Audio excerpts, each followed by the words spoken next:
नमस्कार। मालती जोशी की कहानियों की श्रृंखला में आज सुनते एक बहुत ही खूबसूरत कहानी, अनकहा सच। भैया भैया मैं माँ को रख लूँगी, खुशी से रख लूँगी। माँ की सेवा का अवसर मुझे मिल रहा है, इससे बड़ी बात और क्या होगी। पर मेरी 2 शर्तें हैं। शर्तें? भैया भाभी एकदम चौंक पड़े। भाभी तो एकदम ही शुरू हो गई। तुम्हारा हिस्सा दे देंगे भाई, और माँ जी का खर्चा भी, कुछ उधार नहीं रखेंगे। भैया ने उन्हें डपट दिया। उसे बोलने भी तो दो, एकदम ही शुरू हो जाती हो। मेरे सामने इस तरह अपमानित होना भाभी को जरा अच्छा नहीं लगा। वो पैर पटकती हुई भीतर चली गई। भैया ने उन्हें नज़रअंदाज करते हुए कहा, हाँ बोलो। मेरी पहली शर्त यह है, बल्कि इसे मेरा अनुरोध ही समझें, कि माँ के रहते यह घर न बेचें। मतलब यह है कि मैं माँ को जीते जी बेकार होते नहीं देख सकती। जो भी उनके 2-4 साल बाकी हैं उन्हें शान से जीने दें। उनकी छत छीनकर उन्हें आश्रित के रूप में किसी की देहरी न छोड़ें, भले ही वह मेरी देहरी क्यों न हो। तुम्हें पता है कि बस वो 2-4 साल ही जिएंगी। भीतर के कमरे में भाभी भुनभुना रही थी। मतलब ये कहीं नहीं गई थी, दरवाजे से कान लगाए यहीं खड़ी थी। भैया ने इस बार भी उनकी ओर कोई ध्यान नहीं दिया और पूछा, दूसरी शर्त?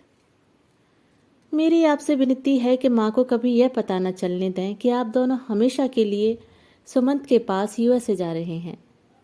मकान का बिकना तो वे एक बार झेल जाएंगी, पर आप लोगों का परदेश जाना उन्हें तोड़ देगा। कुछ तो बताना होगा। कह दीजिएगा कि मेनका की डिलीवरी के लिए जा रहे हैं। पिछली बार आप गए थे तो परपोती की खुशी में बड़े आराम से मेरे पास रह गई थीं। 6 महीने तो आराम से कट ही जाएंगे, बाद में कुछ और सोच लेंगे। भाई साहब कुछ कहने ही जा रहे थे कि दरवाजे पर तांगा रुका।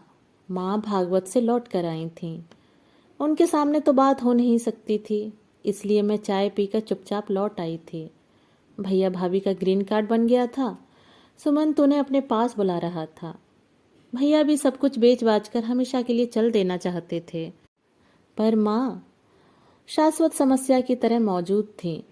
भाभी पता नहीं कितनी बार कितनी तरह से कह चुकी थीं कि पता नहीं कितनी लंबी उम्र लिखवा कर लाई हैं, हमारा भी बुढ़ापा आ गया। इनके रहते तो हम अपने बाल बच्चों का सुख भी नहीं उठा पाते, बस फोटो से मन बहलाते रहते हैं। पिछली बार जब ये लोग गए थे तो माँ मेरे पास आराम से रह गई थीं। 1 महीना तो बच्चे की प्रतीक्षा में ही बीत गया। बच्चे के जन्म के बाद तो खुशियों का जैसे सैलाब आ गया। माँ अपने परपोते की छवि देख देख कर निहाल होती रहती। हर तीसरे चौथे दिन बेटे बहू से फ़ोन पर बात होती रहती। 6 महीने कैसे निकल गए पता ही नहीं चला। इसलिए मैंने इसरार किया कि इस बार भी वे इसी बहाने से जाएं। 6 महीने तो आराम से कट ही जाएंगे, बाद में कुछ और सोच लेंगे। कहाँ तो भैया मकान बेचने की सोच रहे थे। माँ तो किराए पर भी उठाने नहीं दे रही थी। बड़ी मुश्किल से उन्हें समझाया कि 6 महीने में घर गर्द गुबार से भर जाएगा। लोग दरवाजे खिड़कियां उखाड़ कर ले जाएंगे। किराएदार रहेगा तो कम से कम घर में झाड़ू तो लगेगी, दिया तो जलेगा। वे मन से ही सही, वे मान तो गए, पर अपना कमरा उन्होंने सील कर दिया। कहा कि यह मेरे ठाकुर जी का बासा है, यहाँ तीसरा कोई नहीं आएगा। 6 महीने तो अच्छी तरह से गुजर गए। सुमंत ने सुजय की 5 साल पहले वाली तस्वीरें दिखा दिखा कर उन्हें खुश कर दिया। इस नए वाले काल्पनिक बेटे का नाम हमने सुयश रख लिया। अपनी वंश वेल को यूं फलती फूलती देख माँ आनंद मग्न रहती। ठाकुर जी के प्रति कृतज्ञ थीं। उन्हें नित नए भोग लगा रही थीं। उनके दामाद और नाती प्रसादी पाकर प्रसन्न हो रहे थे। 6 महीने पलक झपकते ही बीत गए। इसके बाद माँ थोड़ा बेचैन होने लगी। कहती, तुमने तो बताया था वहाँ 6 महीने से ज़्यादा रहने नहीं देते। मैं समझाती, बच्चा छोटा है ना माँ, साथ में स्कूल जाने वाला बड़ा भी है, नौकरी करती है मेनका, दोनों को कैसे संभालेगी। इस बार तो उसके मम्मी पापा ने भी मना कर दिया है कि इतना लंबा सफ़र हमसे नहीं होता। तो अब इन्हीं लोगों को तो संभालना है। सरकारी अमले को कुछ दे दिवा कर मना लिया होगा। फिर धीरे धीरे फ़ोन कम होते गए। माँ की उत्सुकता भी कम हो गई। पहले तो बार बार पूछती, फ़ोन नहीं आया? अब फ़ोन आता भी तो कहती, तुम ही बात कर लो, मुझे अलग से क्या कहना है। 8-10 महीनों में तो यह हालत हो गई कि माँ की बच्चों की तस्वीरों में भी रुचि नहीं रह गई। एक बार तो बोली, उससे कहो यूं रात बेरात फ़ोन न किया करे, जो कुछ देखना दिखाना है दिन में दिखाया करे, इतनी ठंडी में हमसे बिस्तर से उठा नहीं जाता। उनकी इस उदासीनता का मर्म मेरी समझ में आ रहा था। उनके संस्कारशील मन को यूं बेटी के घर में पड़े रहना अच्छा नहीं लग रहा था। अकेले रहने की हिम्मत होती तो वे एक दिन भी मेरे यहाँ नहीं रहती, पर मजबूर थी। साल भर बीत गया और माँ जैसे एकदम बीतराग हो गई। उन्हें दीन दुनिया से जैसे कोई मतलब ही नहीं रहा। कई बार माला जपते जपते उनका हाथ रुक जाता, वे जड़ हो बैठी रहती। कई बार परोसी थाली पर कौर हाथ में लिए बैठी रहती। बाकी लोग खाकर उठ जाते और उनका खाना शुरू ही नहीं होता। ठाकुर जी के सामने बैठती तो आंखें कहीं शून्य में टंग जाती। पहले उन्हें मंदिर जाने का इतना शौक था। सोमवार को शिव मंदिर, मंगलवार को हनुमान मंदिर, ऐसे दिन बंधे हुए थे। अब सब छूट गया था। पर्वों पर भी जाने का मन नहीं करता था। कहती, वहाँ जाकर धक्के खाने से अच्छा है घर पर ही दर्शन कर लो। वैसे भी वहाँ जाकर अब मांगना क्या है, देने वाले ने सब कुछ तो दे दिया है। ज़्यादा लालच भी अच्छा नहीं होता। मेरे दोनों बच्चे नानी से बहुत हिल गए थे। देर रात तक उनका कहानी सेशन चलता। पहेलियाँ बूझी जाती, अंताक्षरी खेली जाती, पर अब धीरे धीरे वह भी कम होता जा रहा था। पता नहीं माँ का स्टॉक खत्म हो गया था या बच्चों का उत्साह कम होता जा रहा था। माँ का रसोई में अच्छा खासा दखल था। उनके रहते मैं एकदम निश्चिंत हो जाती थी, पर रसोई से भी माँ का मन ऊबने लगा। मैं कोई पाक विधि पूछती तो टालने के अंदाज में कह देती, हमारे तो तौर तरीके पुराने हैं, तुम लोगों को क्या पसंद आएंगे। इस मानसिक अवस्था का परिणाम शरीर पर तो पड़ना ही था। दिन में 5-6 बार चाय पीने वाली माँ अब 2 कप पर गुजारा कर रही थी। मैंने 1-2 बार कहा भी, माँ भैया आएंगे तो मुझसे लड़ने वाले हैं कि मेरी माँ को भूखा मार दिया। माँ कुछ कहती नहीं, हंसकर रह जाती। बड़ी करुण हंसी होती थी वह। उनकी आंखों में एक निचाट सूनापन भर गया था। कई बार तो ऐसा होता कि उनकी आंखें तो मुझ पर होती, पर लगता कि वो मुझे नहीं, मेरे पार किसी और को देख रही हैं। उनकी इस मनोदशा से मैं ही नहीं, मेरे पति देव भी चिंतित हो उठे। कहते, कहाँ तो तुम माँ की सेवा का श्रेय लूटने चली थी, अब ऐसा न हो कि बदनामी गले पड़ जाए, नाते रिश्तेदारों को कहने सुनने का मौका मिल जाए। आखिर एक दिन हिम्मत बांधकर मैंने घर से बाहर जाकर भैया को फ़ोन कर ही दिया। मैंने कहा, मैं जानती हूँ एकदम उठकर चले आना इतना सरल नहीं है, पर आप कोशिश कीजिए। ऐसा न हो कि बाद में फिर पछतावा ही हाथ लगे। मैंने तफसील से माँ की हालत बयान कर दी थी, पर मुझे बिल्कुल भी आशा नहीं थी कि भैया फौरन ही चले आएंगे। वे आए, अकेले नहीं, दोनों आए।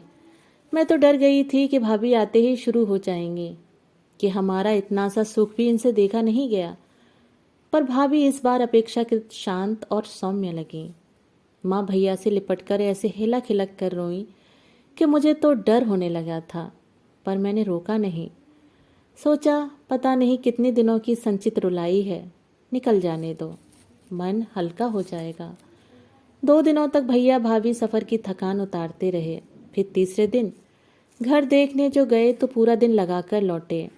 आते ही बोले, कल हम लोग माँ को लेकर चले जाएंगे। कहाँ? अपने घर, और कहाँ? मैं यहाँ तुम्हारी मेहमान नवाजी का लुत्फ उठाने थोड़ी ही आया हूँ, माँ को ले जाने आया हूँ। लेकिन वाजपेयी जी से मेरी बात हो गई है, बगल वाला कमरा उन्होंने खाली कर दिया है, और सामान उसका भी इंतजाम हो जाएगा। और चौथे दिन भैया भाभी सचमुच माँ को लेकर चले गए। मुझे डर लगा कि भैया ने मेरे फ़ोन का कहीं ये अर्थ तो नहीं निकाल लिया कि मैं अब ऊब गई हूँ। मैं तो केवल माँ की ऊब को व्यक्त कर रही थी। खैर, अब इस बात पर सोचने का कोई मतलब नहीं था। माँ बड़े उत्साह और उछाल से अपने घर लौटी। उन्होंने बड़े भक्तिभाव से ठाकुर जी को पुनः उनके मंदिर में प्रतिष्ठित किया। अरसे बाद मैंने उनके चेहरे पर प्रसन्न हंसी देखी और मेरी सारी शंकाओं का जैसे समाधान हो गया। कुछ मैंने और कुछ वाजपेयी जी ने मिलकर ज़रूरत का सामान जुटा लिया। चाय नाश्ता भाभी बना लेती थी, खाना मेरे घर से पहुंच जाता था। माँ के लिए तो पलंग की व्यवस्था हो गई थी, पर भैया भाभी जमीन पर सो रहते थे। बड़ा बुरा लगता था, पर आश्चर्य की बात तो यह थी कि भाभी ने कभी परेशानियों की शिकायत नहीं की। वो भी पति के साथ माँ की सेवा में जुट गई थीं। दोनों को देखकर माँ का जी जुड़ा जाता था और दिन भर वे हाथ जोड़कर ठाकुर जी के प्रति अपनी कृतज्ञता व्यक्त करती। हमें सचमुच अंदाज नहीं था कि इस बीच माँ भीतर ही भीतर कितना छिद चुकी थी। पता तो तब चला जब वो एक रात सोई तो उठी ही नहीं। माँ का जाना किसी के लिए भी सुखद नहीं होता, पर मैं खुश थी कि माँ ने अपनी अंतिम सांस अपने घर में अपने बेटे बहू के सानिध्य में ली। भैया को जरूर उनकी मृत्यु का पूर्वाभास हो गया होगा, तभी वे जिद करके माँ को अपने घर में ले आए थे। उस दिन इस बात का बुरा लगा था, पर अब खुशी हो रही थी। भैया ने भी मुझे धन्यवाद देते हुए कहा कि अनु, तुमने बहुत अच्छा किया कि समय रहते मुझे खबर कर दी, नहीं तो सचमुच जीवन भर पछतावा ही रह जाता। आप लोगों को देखकर माँ इतनी खिल उठी थी कि मुझे अंदाजा ही नहीं था कि अंत इतना समीप होगा। शायद माँ की जिजीविषा ही चुक चुकी थी। कोई बात नहीं, हम इसी बात पर संतोष कर लें कि अंतिम सांस उन्होंने अपने घर में ली। अपने दरवाजे से उनकी अंतिम यात्रा निकली। बाकी सारे काम भी यहीं पर संपन्न होंगे। जैसा कि भैया ने चाहा था, सारे काम निर्विघ्न संपन्न हो गए। मुझे लगा था कि मेनका और सुमंत इस अवसर पर आएंगे, पर नहीं भी आए तो मैंने चर्चा नहीं की। भाभी को बुरा लग जाता, और इतनी दूर आना कोई हंसी खेल थोड़े ही है। ढेर सारा पैसा लगता है। वो पैसा उसने भेज दिया था, उसी से माँ के सारे काम संपन्न हुए। 13वीं के 2 दिन बाद मैंने भैया से कहा, भैया अब यहाँ का सब समेट कर घर चलो। वाजपेयी जी के सौजन्य का बेजा फायदा उठाना ठीक नहीं। मैंने उन्हें मकान खाली करने के लिए कह दिया है। वो तो खैर आगे पीछे कराना ही था। अब आप लोग घर चलिए। इत्मीनान से एक ब्रोकर ढूंढते हैं, पेपर में विज्ञापन देते हैं। महीना 15 दिन आराम से लग जाएंगे। ये काम इतनी जल्दी नहीं होते, जल्दी करना भी नहीं चाहिए। पर तब तक आप यहाँ परेशानी में रहें अच्छा नहीं लगता। घर चलकर आराम से रहिए। मुझे ना कोई विज्ञापन देना है, ना ब्रोकर ढूंढना है। क्यों? वाजपेयी जी खरीद रहे हैं क्या?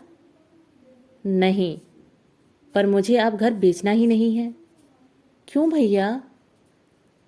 मैं भी अपनी अंतिम सांस इसी घर में लेना चाहता हूँ। बस भी कीजिए भैया, अभी एक दुख से उबरे नहीं हैं। और आप? अनु, जिस तरह माँ यहाँ अपने घर के लिए छटपटा रही थी, सात समुंदर पार मैं भी अपने घर के लिए छटपटा रहा था।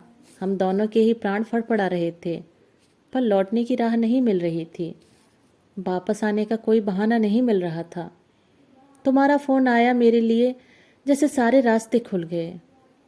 तुम्हारा सचमुच बहुत बहुत धन्यवाद। बड़ी मुश्किल से आ पाया हूँ।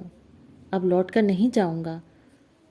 और वह ग्रीन कार्ड, जानते हैं बनवाने में पसीने छूट जाते हैं। ठीक 1.5 साल रह तो आए हैं, मन हुआ तो फिर चले जाएंगे। पर अब जाकर करना क्या है? जितना घूमना था घूम लिया, जो देखना था देख लिया, जो कुछ एंजॉय करना था कर लिया। बस अघा गए हैं। हम तो अब कहीं नहीं जाएंगे। कहकर भैया चुप हो गए। उन्होंने जो कुछ कहा उसे शायद कई गुना अनकहा रह गया, और वो अनकहा मुझ तक पहुंच रहा था, इसलिए मन कैसा कैसा हो गया। मैं उठ खड़ी हुई। भैया चलती हूँ अब, देर हो रही है, बच्चे राह देख रहे होंगे। जा रही हो? अच्छा, भैया ने कहा। उनकी आंखें मुझ पर टिक गई थीं। वे आंखें देखकर मैं कांप गई।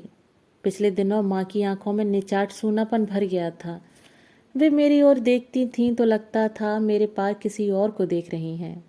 इस समय भैया की आंखों में भी वही सूनापन, वही खोयापन था। वे मुझे देखते हुए भी नहीं देख रहे थे, मेरे पार कुछ और देख रहे थे। क्या था उस पार? अमेरिका। दोस्तों, अभी आप सुन रहे थे मालती जोशी द्वारा लिखी हुई कहानी अनकहा सच। दोस्तों, कहानी आपको पसंद आई हो तो अपने विचार मुझे कमेंट बॉक्स में साझा कीजिएगा। कहानी सुनने के लिए धन्यवाद।